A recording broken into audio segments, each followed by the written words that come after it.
अस्सलाम वालेकुम रहमतुल्लाहि व बरकातहू। आज हम सूरह अल-बकरा की आयत नंबर 10 को समझेंगे। इस आयत को समझने से पहले हम आपसे कुछ बातें करना चाहते हैं। हम में से हर एक इंसान अपनी सेहत को लेकर बहुत ख्याल रखता है। अगर बॉडी में थोड़ा सा दर्द हो तो हम डॉक्टर के पास जाते हैं, लेकिन क्या आपको पता है कि एक ऐसी भी बीमारी है जो हमारे जिस्म को नहीं बल्कि सीधे हमारी रूह और हमारी अमाल को अंदर से खोखला कर देती है। और सबसे डरावनी बात यह है, ये बीमारी चुपचाप हमारे दिल में घर बना लेती है और हमें पता भी नहीं चलता। अब हम इस आयत को समझते हैं। इस आयत को हम 3rd पॉइंट में समझेंगे। पहला पॉइंट रहेगा तफसीर, दूसरा पॉइंट ये रहेगा ये आयत क्यों नाजिल हुई और किस वक्त नाजिल हुई, और 3rd पॉइंट ये रहेगा इस पर हम अमल कैसे करें। अब हम 1st पॉइंट पे आते हैं।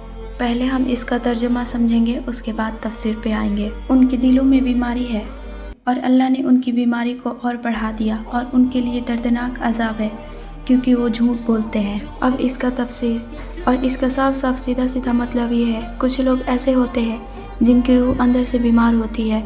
वो ऊपर से कुछ और अंदर से कुछ और दिखते हैं और उनकी इस बीमारी की सज़ा ये मिलती है कि उनकी बीमारी वक्त के साथ और बढ़ती चली जाती है। अब हम पॉइंट नंबर 2 को समझेंगे। ये आयत क्यों और किस वक्त उतरी। ये आयत तब नाजिल हुई जब प्यारे नबी सल्लल्लाहु अलैहि वसल्लम मक्का से हिजरत करके मदीना आए थे। मदीना में मुसलमान अब मजबूत हो रहे थे।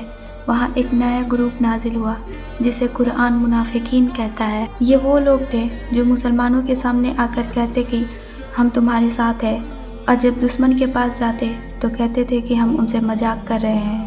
इस आयत में अल्लाह ने फरमाया कि उनके दिलों में मराद है, यानी मुनाफिकों के दिलों में 3 टाइप की बीमारी थी। पहला हसद, दूसरा दिखावा झूठ एंड तीसरा शक। और इन्हीं बीमारियों को अल्लाह ने मराद कहा। वो मुसलमानों की तरक्की देखकर अंदर ही अंदर जलते थे। और अल्लाह का कानून है, जब आप जानबूझकर झूठ और नफरत का रास्ता चुनते हैं तो अल्लाह आपका सही रास्ते की तौफीक छीन लेता है, जिससे उनकी जलन और हसद और बढ़ गई। फिर अल्लाह फरमाते हैं जिससे उनकी जलन और हसद और ज़्यादा बढ़ गई तो अब उनके लिए एक ऐसा अजाब है जो बहुत दर्दनाक है। और जानते हैं उन्हें इतनी बड़ी सज़ा क्यों मिली? किसी चोरी के लिए या किसी कत्ल के लिए नहीं, बल्कि इस आयत का आखिरी हिस्सा कहता है कानू यकज़िबून, यानी उनकी झूठ की वजह से उनका हर दिन एक झूठ था। वो रोज़ अल्लाह और रसूल सल्लल्लाहु अलैहि वसल्लम के सामने झूठ बोलते थे कि हम दिल से मुसलमान हैं। ये आयत आज मेरे लिए और आपके लिए एक आईना है। हमें चेक करना होगा कि हम भी किसी की खुशी देखकर जलते तो नहीं, कहीं हम भी रोज़मर्रा की ज़िंदगी में झूठ का सहारा तो नहीं लेते, क्योंकि झूठ इंसान के दिल को काला कर देता है।